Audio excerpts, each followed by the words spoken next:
Hello বন্ধুরা, আপনারা ভালো করে জানেন যে বর্তমানে আমাদের পশ্চিমবঙ্গ সহ বিভিন্ন জায়গাতে আধার কার্ড ডিঅ্যাক্টিভ করা হয়েছে।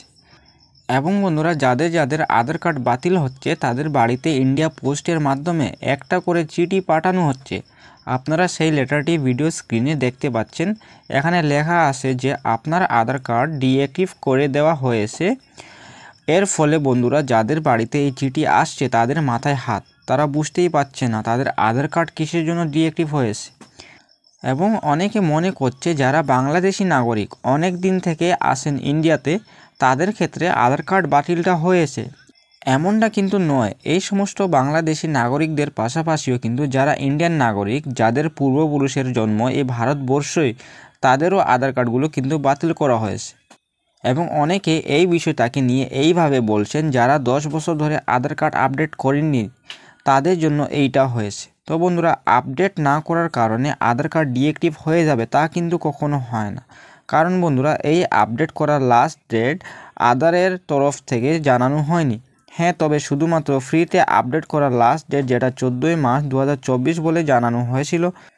তো বন্ধুরা, যেহেতু আধার কার্ডে যদি নাম ভুল থাকে কিংবা আপনার আধার কার্ডে আপনার ফটো অনেক আগের যেটা আপনি আপডেট করেননি, কিংবা আপনার আধার কার্ডে মোবাইল নাম্বার যুক্ত নেই, অথবা আপনার আধার কার্ডে তো মোবাইল নাম্বার যুক্ত আছে কিন্তু সেই মোবাইল নাম্বারটা ভুল।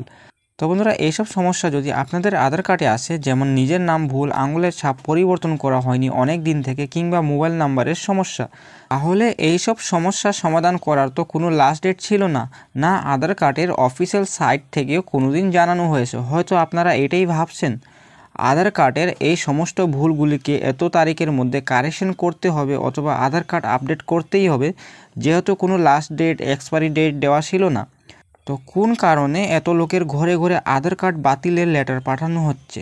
বন্ধুরা, আপনাদেরকে একটু আগেই বললাম আপনাদের আধার কার্ডে ফ্রিতে প্রুফ অফ অ্যাড্রেস এবং প্রুফ অফ আইডেন্টিটি আপডেট করার লাস্ট ডেট দেওয়া হয়েছে, যেটা 14 মার্চ 2024। তো বন্ধুরা, আপনাদের আধার কার্ডের সঙ্গে আপনাদের পরিচয়পত্র এবং ঠিকানাপত্র লিঙ্ক আছে কি না কীভাবে বুঝতে পারবেন? এবং যদি আপনাদের আধার কার্ডে পরিচয়পত্র এবং ঠিকানাপত্র লিঙ্ক না থাকে, তাহলে আপনাদেরকে কি করতে হবে? আমি বিস্তারিতভাবে আপনাদেরকে আমার এই চ্যানেলে কিছুদিন আগে আপলোড করা ভিডিওর মাধ্যমে জানিয়েছিলাম। আপনারা অবশ্যই ভিডিওটি দেখে নেবেন, ভিডিওর লিঙ্ক নিচে ডিসক্রিপশনে পেয়ে যাবেন। তো বন্ধুরা, এখন জানা যাক আধার কার্ড ডিঅ্যাক্টিভ হওয়ার মূল কারণ কি, এবং আপনারাও যদি আধার কার্ডের ডিঅ্যাক্টিভের লেটার পেয়েছেন তাহলে আপনাদেরকে কি করতে হবে। তো বন্ধুরা, আধার কার্ড ডিঅ্যাক্টিভের মূল কারণ জানার জন্য আপনাদেরকে প্রথমে এইটা জানতে হবে, অ্যাক্ট 28A অর্থাৎ 28A আইনটা কী। তো বন্ধুরা, এখন জানা যাক আধার কার্ডের ডিঅ্যাক্টিভ হওয়ার মূল কারণটা কি, এবং আপনারাও যদি আধার কার্ডের ডিঅ্যাক্টিভের লেটার পেয়েছেন তাহলে আপনাদেরকে কি করতে হবে। তো বন্ধুরা, আধার কার্ড ডিঅ্যাক্টিভের মূল কারণ জানার জন্য আপনাদেরকে প্রথমে এইটা জানতে হবে, অ্যাক্ট 28A অর্থাৎ 28A আইনটা কি। আপনারা আপনাদের চিঠিতে দেখতে পাবেন লেখা আছে, the undersign is directed to inform that Aadhaar number issued to you has been deactivate under the provisions of regulation 28A of Aadhaar, ব্র্যাকেটে দেওয়া আছে enrolment and update regulation 2016 for the reason that the requirements for you stay in India are not fulfilled. অর্থাৎ এখানে বলা হচ্ছে আপনি একজন ভারতীয়, অর্থাৎ ভারতে বসবাস করার জন্য যে নিয়ম সেটা আপনি পূরণ করতে পারেননি, যার কারণে আপনাকে এই লেটার পাঠানো হয়েছে, আপনার আধার কার্ডকে ডিঅ্যাক্টিভ করে দেওয়া হয়েছে। তো বন্ধুরা, আধার কার্ড ডিঅ্যাক্টিভ করা হচ্ছে অ্যাক্ট 28-এর আইনে। তো বন্ধুরা, এই 28A আইনের অধীনে কি বলা হয়েছে সেটা জানার আগে এইটা জেনে নিন কোন কোন কারণে আপনাদের আধার কার্ড ডিঅ্যাক্টিভ হয়। তো বন্ধুরা, আধার কার্ড ডিঅ্যাক্টিভ করা হচ্ছে অ্যাক্ট 28A আইনে। তো বন্ধুরা, এই 28A আইনের অধীনে কি বলা হয়েছে সেটা জানার আগে এইটা জেনে নিন কোন কোন কারণে আপনাদের আধার কার্ড বাতিল হয়ে যায়, এবং বাতিল হওয়ার পর কিভাবে আপনারা সেই বাতিল আধার কার্ডটাকে আবার আপডেট করবেন, অর্থাৎ আবার অ্যাক্টিভ করবেন। তো বন্ধুরা, ডিঅ্যাক্টিভ হওয়ার মূলত কয়েকটি কারণ আছে, যেমন এখানে বলা হচ্ছে, if it is established that more than one Aadhaar number have been issued to the same person, the Aadhaar number assigned the earliest shall be retained in all subsequent। অর্থাৎ এখানে বলা হচ্ছে এক ব্যক্তি যদি আধার কার্ড এক থেকে একাধিক আধার কার্ড থাকে, সেই ক্ষেত্রে প্রথম আধার কার্ডটি অ্যাক্টিভ থাকবে এবং পরবর্তী আধার নাম্বারটি বাদ দেওয়া হবে, অর্থাৎ বাতিল হয়ে যাবে। তারপরে এখানে বলা হচ্ছে photo on photo case where কারোর biometric information is not available, wherein exciting photograph is used for enrollment instead of capturing a new photograph at the enrollment center, and where Karor biometric information has not been captured during enrollment, the resident's Aadhaar number shall be cancelled. অর্থাৎ এখানে বলা হচ্ছে আপনারা যদি আধার card নতুন করতে গিয়েছিলেন কোনো আধার সেন্টারে, তখন যদি আপনার নিজের ফটোর পরিবর্তে কোনো ছবি থেকে ছবি তুলে আপলোড করা হয়ে থাকে, তাহলে সেই ক্ষেত্রে কিন্তু আপনার আধার কার্ডটি ডিঅ্যাক্টিভ হতে পারে এবং পরবর্তী সময় আপনারা আধার কার্ডের রিজিনাল অফিসে যোগাযোগ করে আপনার ফটোটি চেঞ্জ করে নেবেন এবং আপনার আধার কার্ডটি আবার অ্যাক্টিভ হয়ে যাবে।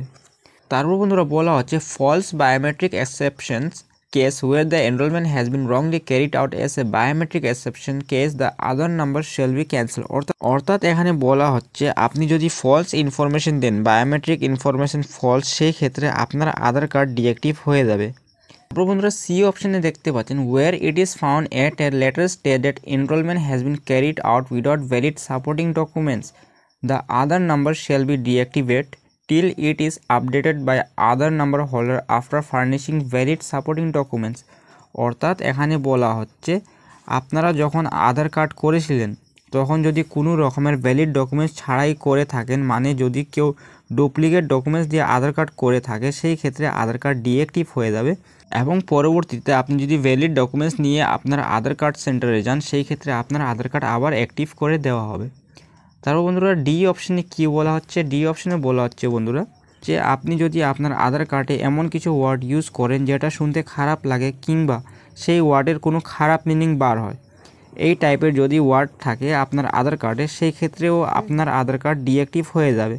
যেমন ফর এক্সাম্পল আপনার নাম ললিত এবং আপনার ডাকনাম লালটু, তাই আপনি আপনার আধার কার্ডে এইভাবে নাম দিলেন ললিত উর্ফে লালটু, তাহলে আধার ডিঅ্যাক্টিভ হয়ে যাবে।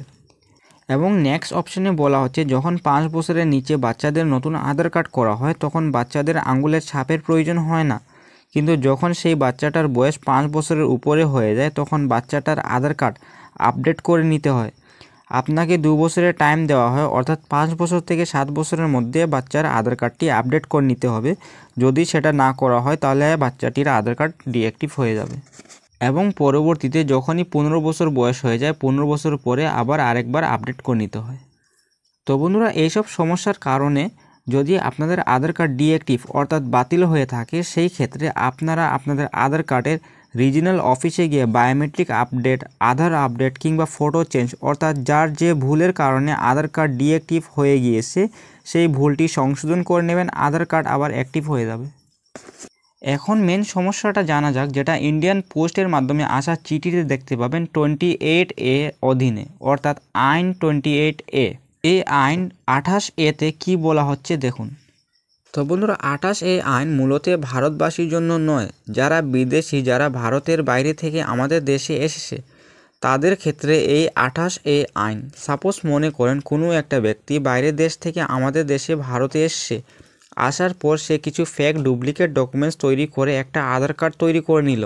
তো বন্ধুরা সে যখন ইন্ডিয়াতে এসেছিল, আসার পর তার যে ভিসার মেয়াদ ছিল, যেহেতু আপনারা সবাই জানেন ভিসার এক নির্দিষ্ট টাইম দেওয়া থাকে, সেই ভিসার টাইম যখন শেষ হয়ে যায় সেই সময় কিন্তু তাদের আধার কার্ডকে ডিঅ্যাক্টিভ করে দেওয়া হয়, অর্থাৎ ইন্ডিয়াতে থাকার ভিসার ডেট এক্সপায়ার হওয়ার সঙ্গে সঙ্গে তাদের আধার কার্ড ডিঅ্যাক্টিভ হয়ে যায়। এবার বন্ধুরা আপনাদের মধ্যে অনেকে বলবেন অনেক পরিবার রয়েছে যেখানে হাজার হাজার মানুষের আধার কার্ডকে বন্ধ করা হয়েছে, যারা আমাদের ভারতেরই স্থায়ী বাসিন্দা, তারা বিদেশি নয়, তাদেরও আধার কার্ড ডিঅ্যাক্টিভ হচ্ছে। তো এইটা হচ্ছে বন্ধুরা জানার বিষয়, বোঝার বিষয়, তাদের কেন বন্ধ হলো আধার কার্ড। কারণ চিঠিতে তো উল্লেখ করা ছিল যে 28A আইন অনুযায়ী তারা এখানে আধার ডিঅ্যাক্টিভ করছে, তাহলে যারা জেনুইন ভারতীয় তাদেরও কিন্তু এখানে বন্ধ হয়ে যাচ্ছে আধার কার্ড। তাহলে যদি আমার আপনার মতন জেনুইন কোনো ব্যক্তি যারা ভারতের নাগরিক তাদের যদি এখানে আধার কার্ড বন্ধ হয়ে থাকে, তাহলে আমি আপনাদেরকে বলবো আপনাদের কাছে একটাই রাস্তা খোলা, আপনারা দেরি না করে আপনার এরিয়া আধার কার্ডের রিজিনাল অফিসে গিয়ে যোগাযোগ করুন, প্রয়োজনীয় ডকুমেন্ট সাবমিট করুন, আপনার আধার কার্ড আবার পুনরায় অ্যাক্টিভ হয়ে যাবে।